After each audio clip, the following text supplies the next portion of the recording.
We continue this week of Locked On NHL in Utah by taking a look at some of the players that you are going to see in this upcoming season, starting with Clayton Keller.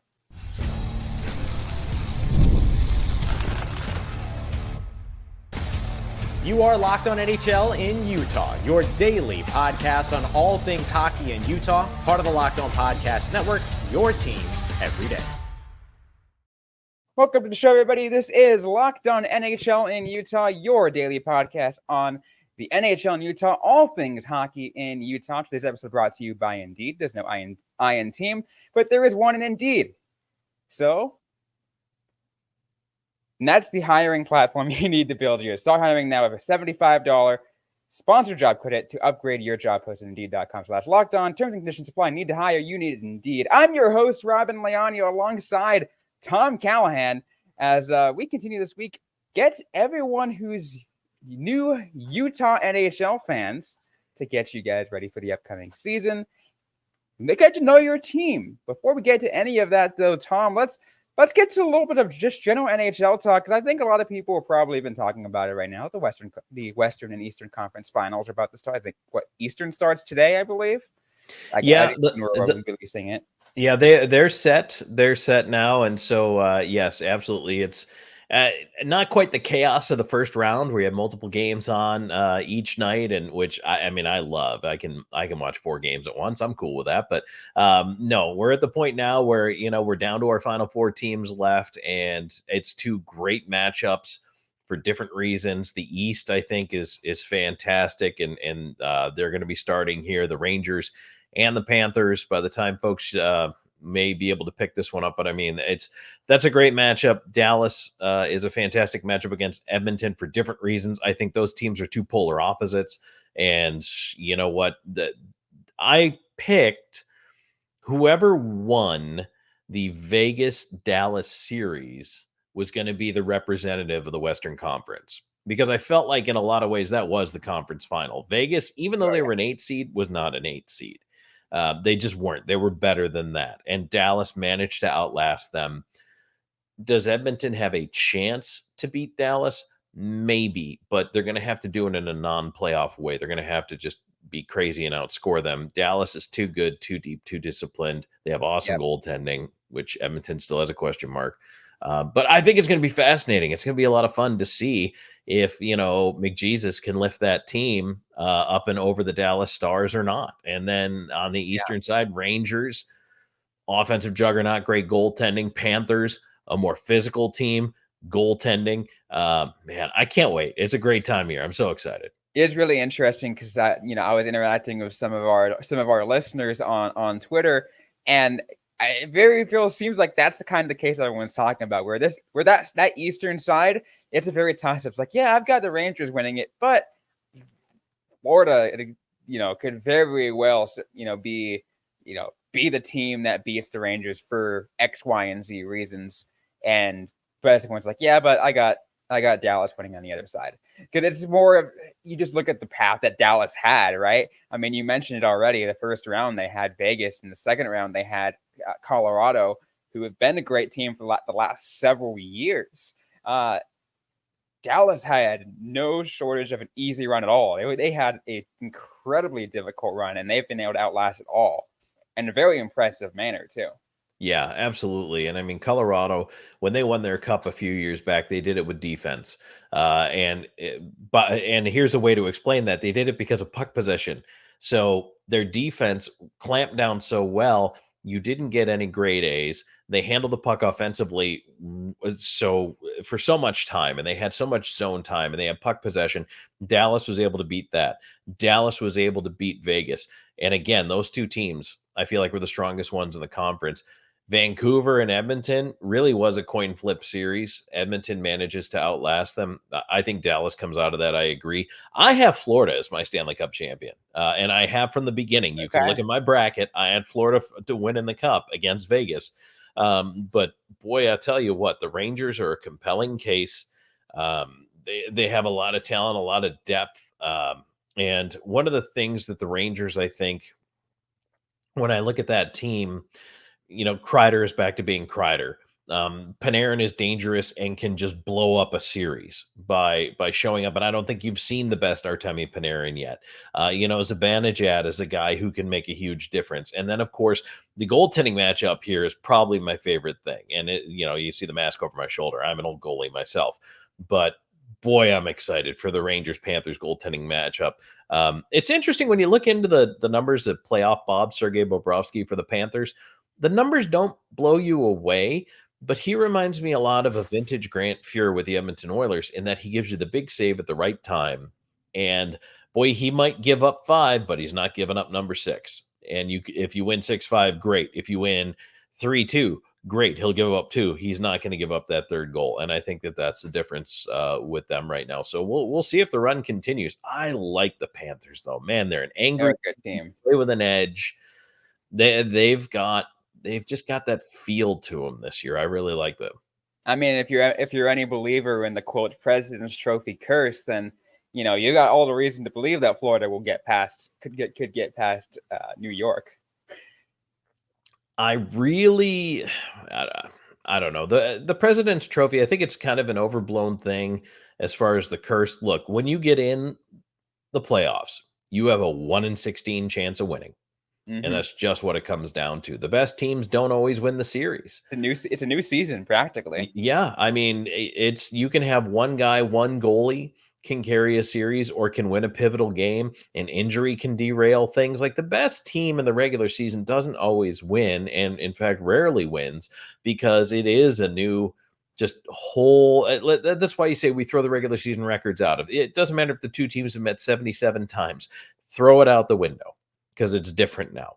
And in the playoffs, guys are far more likely to play hurt, which, whether they want to admit it or not, can sometimes compromise performance.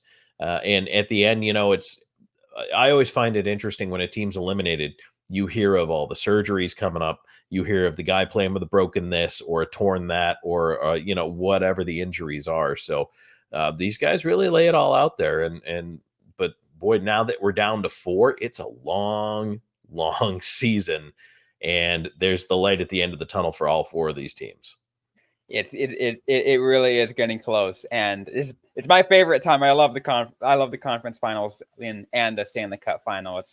It's where things get real intense, and I love to see how it goes down. Obviously, so who are you picking? I got Florida. Who'd you pick? I'm putting you on the spot.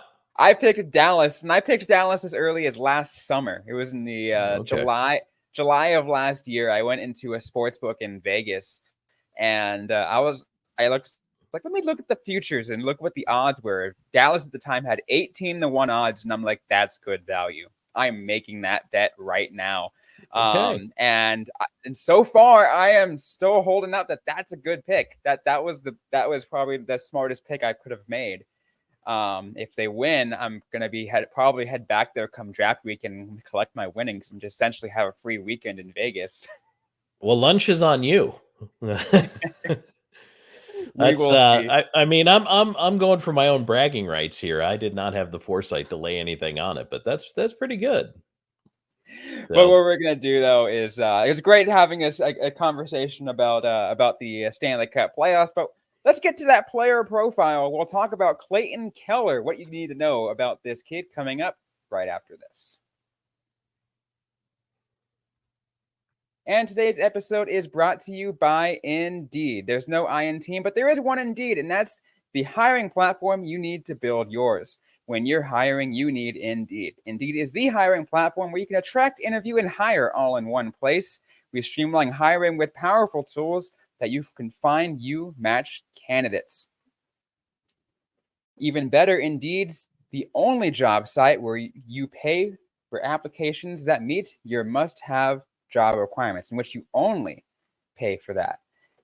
Indeed is an unbelievably powerful hiring platform, delivering 4 times as many hires than any other job site combined, according to Talent Nest 2019. Start hiring now for $75 sponsored job credit to upgrade your job. Visit Indeed.com/lockedon. Offer good for a limited time. Claim your $75 credit right now at Indeed.com/lockedon. Indeed.com/lockedon. Terms and conditions apply. Need to hire? You need Indeed. Let's keep things rolling on today's episode. Wait a minute, Robin. Did you just on purpose throw in a Dallas Stars colored transition? Was that on purpose? Did you pick No, the Dallas colored I one? did not. That is our our network colors, the locked on network colors, or the green and gold. I'm just curious. I had to check you there if you were like, throwing a little subtle shade there. All right. Now I don't know if I would. I don't know if I could do that. I'm not that much of a not that much of that kind of cheering. But hey, I respect that. That's all good. All right, so player profile time. Let's get into that. Let's talk about a little about Clayton Keller. I feel like Clayton Keller is the perfect player to start off with, because as of right now, I feel like anyone can say that if you're thinking of the Coyotes of the last few years, and a player that has consistently risen to the top of the stat board and to the top of names being mentioned on the team. Now for Utah, Clayton Keller is the one we got to talk about first. Here's the wild thing, that as I was looking at Keller, not only this year, but just kind of looking back through his career, holy cow, it's been 8 years of Clayton Keller. And that came as a shock to me. Game number 500, point number 400 this year, not quite a point a game guy, but 0.8 points per game. Steady output, slowly climbing the chart in that, Jets / Coyotes / Utah team history. He's putting up numbers, had a tremendous all-star game this year, and a guy who I think is a cornerstone of the franchise for years to come. And I really I was blown away that it's been 8 seasons already, because I'm pretty sure he was just a rookie yesterday. But the growth is incredible. And now, the confidence Andre Tourigny has in him, and the Keller recognizing the areas where he needs to grow a little bit still. And I mean, everybody can say, yeah, I can get better defensively. Yeah, I can become better, in various things. And I think that that's a little bit for Keller, what he needs to work on. But man, just what he's evolved into, he is a bona fide NHL stud and a tremendous player. Which is absolutely amazing, because just a few years ago, like before Andre Tourigny came in, when it was still under the Rick Tocchet era, everyone's like, Keller's not worth this contract when that's going to come up. He's just not playing well. What's going to happen? Are we going to trade Clayton Keller? All these questions came up. Tourigny came in. He started playing better. I think maybe even like 1 or 2 seasons afterwards, I think that's when he breaks his leg, and now everyone's worried. Oh no, what's going to happen? And he comes back which just a few months later has his best season ever after breaking his leg. And I think because he was a finalist last season as well, for the previous season, for the Bill Masterton Trophy. Like he has been phenomenal in just the last 2-3 seasons, and it's really shown. Yeah, he really has. And I mean, he's improved, the whole time under Tourigny. And I think that's the important thing to mention. When you change coaches, there are just some guys who don't either click, or maybe the coach doesn't put them in the right place, or perhaps the coach that you have doesn't think that they would fill the role that the coach is looking for. Whatever the case may be, there's a million variables why a coach and a player might not 100% get the realization of the potential from the player. And so I think with a different voice, a different style of leadership coming in, that was the chance for Keller. Because look, when the pressure's on you and people are saying you're not worth your contract when it comes due, there's pressure on that player to show people, hey, I have more than this. And then, as you mentioned, the big injury, you break your leg. Now you're sitting there thinking, man, I really need to get the ball rolling. But, Tourigny's been there now they've been together for just a little over 200 games together. Yeah. I think that coach understands what player can bring to the table. But the most important thing in all of this is the ability for the coach to place trust in the player, in the situation he's given. And I think right now, Clayton Keller has 1,000,000% earned that trust from his coach. And so he is going to continue to get those opportunities and maybe even more here, down the stretch as he not only develops as a player and a person, but also a leader on Yep. this Utah organization. Which I'm glad you mentioned that too, because I kind of want to take a point, like a little look back and kind of look at the like stark contrast from the final season under Rick Take. Was that COVID shortened season, or the second COVID shortened season, when he called Tocchet called the Schmaltz Keller Krause line the quote short leash line, and said, hey, if they don't play well, I'm just going to break them up or demote them down to the fourth line, which they continued to produce, but still called them that. By the end of the season, they were on the fourth line for some reason, which, at least according to the lineup sheet, it made no sense. And I'm like, what? Everyone was banging their head on any of the decisions that Tocchet made versus what we're seeing now. And that's really been a huge part of Keller's growth in that. And as you mentioned, the fact that through all that, gaining that trust of Tourigny, it has really shown. And I feel like he seems confident in himself to be able to be a leader on the team. I feel like the coaches who are succeeding now, Robyn, are the coaches who understand that in today's game, you cannot be a my way or the highway coach. And you and I have talked about this before, but you cannot be well, this is just my system, learn it or hit the road, because there's too much money, number one, tied up in player contracts. And there's too much, really, in a way, handcuffs are placed on teams that devote big amounts of money. And then, if it's not working out with the player, it's not like you can just move all these guys. A lot of them have no move, no trade, limited move, limited trade. So it's incumbent on you as an organization to make it work. I think Tocchet is a little bit of that old mode where he can be successful. He's shown he can be successful as a coach. But I feel like now, if you look at the new model of a coach like a Paul Maurice, John Cooper, who's had success with the Lightning, he comes in, and I liken it to a pitching coach or a batting coach in baseball, or even a goaltending coach in hockey, who you can come in and say, well, you need to play this way to be successful. You need to hit this way. You need to throw this way to be successful. Or you can be the coach that comes in and sees the talent and works with what you already have to make it better. And in today's NHL, the coaches who work with what they have to make it better, put those players in the right situation to succeed, instead of just jamming that square peg into a round hole because, damn it, I want a round hole. It's not how that works.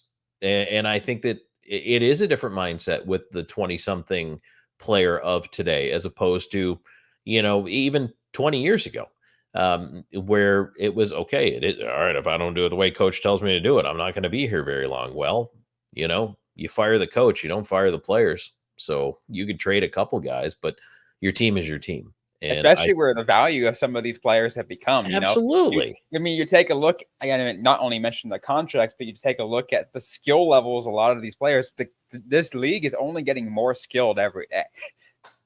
Yes, it really is. It really is. And the kids who are coming up now, the prospects, and I like the Coyotes prospect system. I've seen various rankings.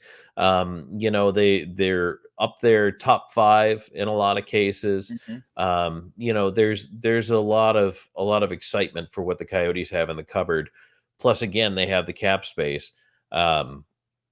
This is a team that in the future can make things happen. So I think with this move to Utah coming up, you look at what the Arizona side produced. There was a lot of hope this year. No, it wasn't playoff hope, but as they begin to age and they continue to come together as a core. And again, you talk about the value, and that's exactly what it is. Value for these contracts while they're entry level or while they are on their first restricted contract. Or if you do take the risk of extending them out, you can get value for the player then in the final years of those contract. And so you're talking maybe up to 7 years of having a guy involved with your core. That's super important to get that right. And it really is. And that's and that's on as we mentioned, the coaches, that's on the general managers, on making sure these players are happy. And and I feel like when we're going back to Clayton Keller and saying that that's exactly worked for him. Now, I mean, of course, we're talking about a player who's getting paid about $7 million a year AAV, but still, nonetheless, is you want to keep him happy. Well, you do. And, one of the ways that I think you have to help a player grow is to allow them to make mistakes. And if a player doesn't feel like they have the leeway to make mistakes, then they're not going to feel comfortable. They're not going to try to make a play they wouldn't ordinarily make. They're not going to try to maybe stretch out and just do something where it's like, oh, this is, a play I haven't made yet, but I don't know. Coach might yell at me. I don't have that. And what kind of to put it bluntly, like you said, hey, the short leash line, Right? man, when you're being called that, what? On a public press conference, Right. What? And you're those three guys. You're sitting there. You got to be looking at the guys next to you in the dressing room, going, why are we? Like you're playing. You're trying to motivate from fear, and so now I'm afraid to make a mistake. Like, guys, if we make a mistake, we can't. So now I'm not going to push to score that goal. Whereas I might just say, you know what? It's better off if we just dump it in, get a change. We'll try to generate next time. I think that handicaps a player. And I just think that's a bad way to go about it. Look, if the players are that bad, you have an option. You can unload them in a lot of cases. Even the untradeable guys eventually turn out to be tradable. But I just think you cannot motivate through fear anymore. No, you can't. We're going to talk about the value of Clayton Keller in just a second and talk about also the future of him and the franchises. What's going to be coming up for him? Is captaincy coming up in his future? We'll talk about that right after this.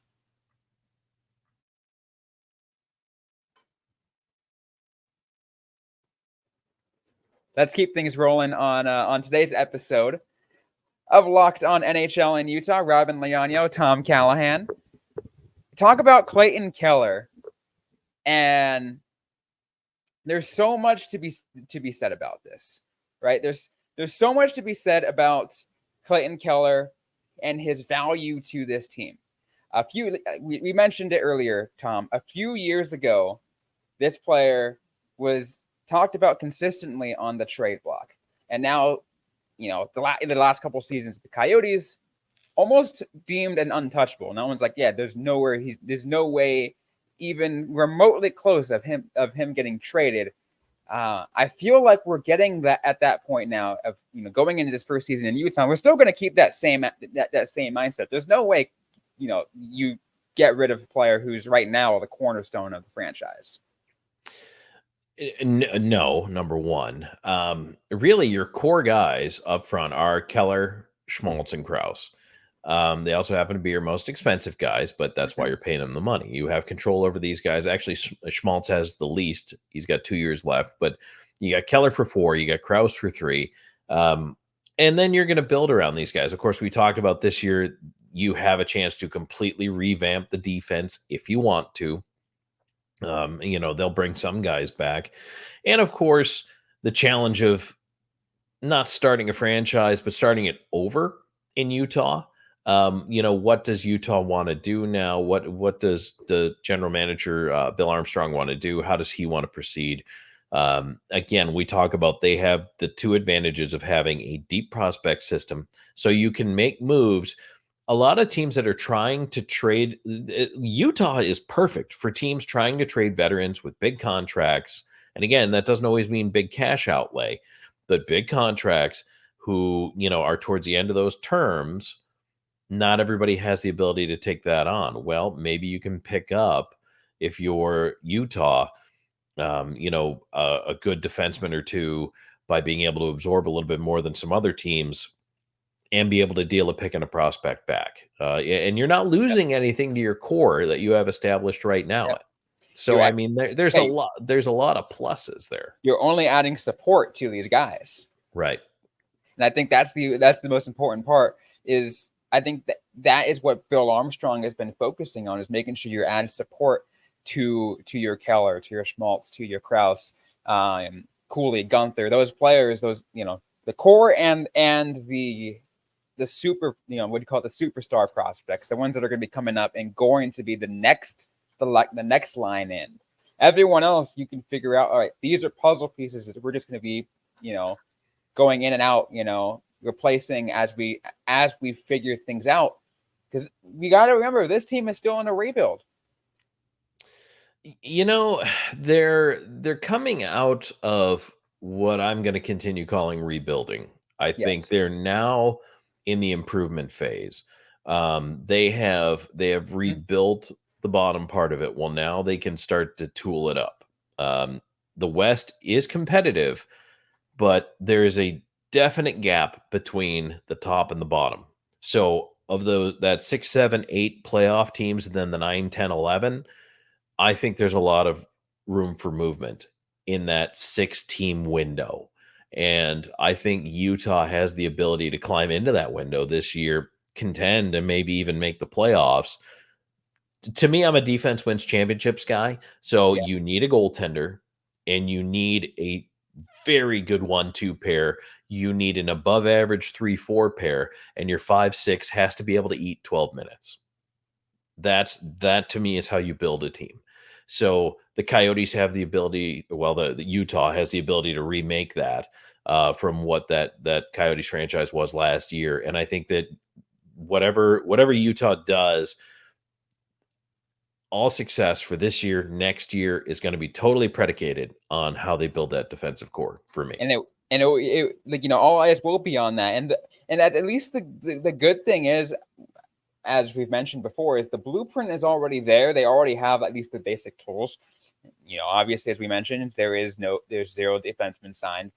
But that's one thing you can take care of. You look at the Coyotes of last season. They spent almost half a season in a playoff spot and surprised a lot of people going through that Stanley Cup gauntlet as I refer to it as. Going through every single of the previous Stanley Cup champions and beating them outright. You show that they are capable of it. Let's keep tooling it, building around your Clayton Keller, as you know what most of this episode's about, and they'll only get better.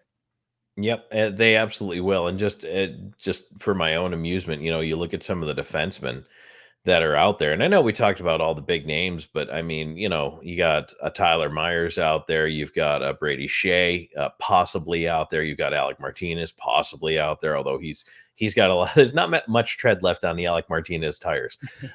But some of these guys can come in. You do need one guy who's going to be a veteran leader, at least on the defensive side, if not maybe two. Now, I'm not saying you got to stick him on the top pair, but just make sure you're not paying him top pair money to ride the 3-4 or the 5-6. And I think that that's something that obviously Armstrong is very aware of. But your leadership core is in place. And to kind of loop this back to what we were talking about earlier, is leadership in the future for Clayton Keller? I absolutely think it is. And there's a chance to remake this team a little bit here as far as I used to call it flipping the keys to the kids. And now it's their turn to drive. And, Keller, well, not a kid anymore. Again, 8 years, which snuck up on me. But I mean, 4-time All-Star. He's continuously improving. He is leading by example, whether or not he's going to have a C on his jersey this year or not. I think the evolution is there. I think it is time, if internally it's believed he can handle it, that yes, he probably should get high consideration for that. I think if I'm going to be real, I think there are really only 2 names I would consider to be named the official first captain of this Utah team, and Clayton Keller is one of them. I can even say who I'm going to say the second one is, and that's going to be, we're going to talk about this player coming up later this week or next week in Lawson Krause. But that's literally those only 2 players who I can see where to see, if not this next season, the following season. I can see that. And again, we don't know which defensemen are coming in, but I also am not a big fan of if you import a guy into the culture that you just hand him a captain's seat. No, yeah. I think you come in for a few years, and even if you've been a captain in other places, you shouldn't just parachute into an organization and suddenly be that leader. Can that player get an A? Absolutely. I have no problem with that. But I do think that you have to find and earn that respect. Some guys, look, Mark Messier, when he walked in the door with the Rangers, had that respect because he had won cups. He had that resume already. And Mark Messier, as far as I know, is not going to play for Utah. But you never know. Some nights he looks like he could jump right back out there. I was going to say, is this a little bit of a shot at like John Tavares in Toronto or Mark Stone in Vegas? Well, and the only thing, and I don't know if people know this or not, but I did cover Vegas wall to wall for a little over a year, just a couple seasons ago during the pandemic. I love Mark Stone. I think he's when healthy, giant asterisk, when healthy, one of the best players in the game, period. But he's not healthy. You know what I mean? Max Pacioretty, Carolina, not healthy. And Tavares he's healthy, but is he the guy you need to put you over the top up front? And I don't know about that. I would almost rather you go get a guy like a Kyle Laposo, who, Buffalo traded to Florida this year. He's getting a chance to take a run at a cup. Maybe if Florida wins the cup, Oposo might be a guy who looks at Utah and you say, look, we know you've only got a year or two left, but you're the guy who can come in here, be a veteran leader, a great voice for this young Utah team.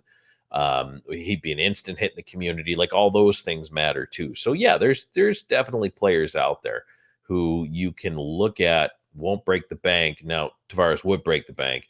But again, you have cap space. You have $43 or $44 million of cap space. Yeah. So they're not sweating that too much. No, they're not worried about that. Mitch Marner. Mitch Marner. They got to get Mitch Marner. Just speak into existence and it'll happen. I love it.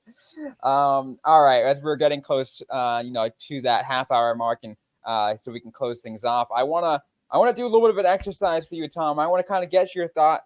We obviously already mentioned it just a couple minutes ago, but your coach, Andre Tourigny, this offseason, do you name a captain for this first season for Utah, or are we waiting another season or two? I don't see a point in waiting a year at all, because the team's not new. And I'm not a big fan of teams that don't name a captain. You have a captain. We're going to rotate some A's at home and some A's on the road. And I understand the idea behind it. Maybe you're trying to show multiple guys some respect, or maybe there's some egos that you're trying not to bruise. I understand. But if you have that problem on your team, that's a problem. So that's a problem you need to eradicate if you have that on your team in the first place. No, you need, especially for a core that is still, and again, because we don't know what the D is going to look like next year. I don't know how young it's going to be. I don't know how much leadership they'll need, but you need a captain for a hockey team, and you need some good, solid assistants. And I don't think, here's the other thing I don't like, your captain's not your best player. I think that is the worst thing you can do, is say, well, you've got the most points here, you're the captain. No, that's not what a captain is. A captain is the guy that people can talk to both on and off the ice. And be like, when you come in and you have a bad practice because, your dog got hit by a car and it's at the vet right now and they're doing surgery on its broken leg, you're like, you can talk to the captain about that. These are the things that humans who play this game, have to be able to deal with. And I think that is the most important thing, is you have a leader that people will follow, and you do need one. And that said, with the follow-up of all that, continuing this exercise, who do you name? With that in mind, who knowing what you know now with the team, who do you name? You know what? I have always, and I don't mind your suggestion of Lawson Krause. I have always liked Lawson from when I knew him in Tucson. Tucson days. But his personality fits it. He's not hyper. He doesn't get crazy out of control when the situation could spiral. I think that's the kind of calm. He's inspiring though. Yeah, well, it is. And I mean, it's an extra weight on guys, but that in a way is why I don't put that on Keller. Keller's an A in my book all the way. Yeah. I don't mind putting it on Keller either. And I'm not saying he shouldn't be captain. Please don't misunderstand that. If he's captain, great. But I look at Krause, and I think he's the kind of guy, because he has the respect. He can play physical when he needs to. He stands up for his teammates. That is the guy who is, and he's not one of many guys, but he's one of the guys that is looked up to in that room.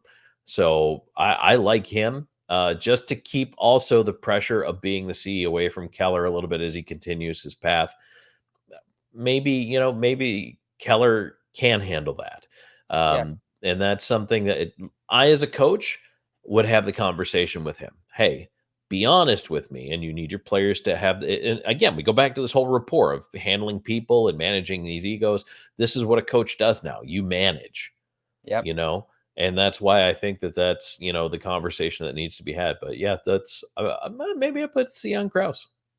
Certainly would be a conversation we can dive deeper on when we do our Krause profile and take a look at all his stats and all his the last few years that he's had with the Coyotes and soon to be now Utah franchise. We'll talk about that later this week, so be sure to tune in to the Locked On NHL and Utah podcast. If you like what you heard on today's episode, don't forget to leave a comment, leave a like, subscribe if you have yet to already. If you're on YouTube, also be sure to hit that notification bell so you guys know when new episodes drop. Don't forget to interact with us on social media. You can interact with us on the app formerly known as Twitter at LO_NHL Utah. I'm personally at Robyn_Leano, and Tom, where can everyone find you? At Callahan on air, and I'm trying to be much better about being active on Twitter. I actually did put out a tweet today that said, number one, I miss TweetDeck, but number two, I miss Twitter. But I'm trying to be better about it. It's not the old gray mare. She ain't what she used to be, but I am trying to be a little bit better out there. So I'm just looking forward to it. I love it. It's a great time of year right now, Robyn. We've got the last 4 teams left in the playoffs. And folks, I'll tell you what, if you're a Utah fan who hasn't followed a lot of hockey and you're interested to see the best hockey, this is the time of year to watch. Time to do it. Absolutely jump in. But that'll also kind of prime the pump a little bit to get you excited about Utah coming in. And then, right after that, we go to free agency and draft. And now all of a sudden, the wheels start turning and we turn that calendar page. It's kind of like, fiscal year starts anew. And before you know it, we're going to be in training camp in September. Yep. And we hope that by the time we get to all that you guys already know everything you need to know about this team. Absolutely. At least as much as we can. There's so much we need to break down. We'll be doing that all off season long, right here on Locked On NHL in Utah. Once again, that's going to be it for today's episode. Thanks everyone for tuning in, and we'll see you next time.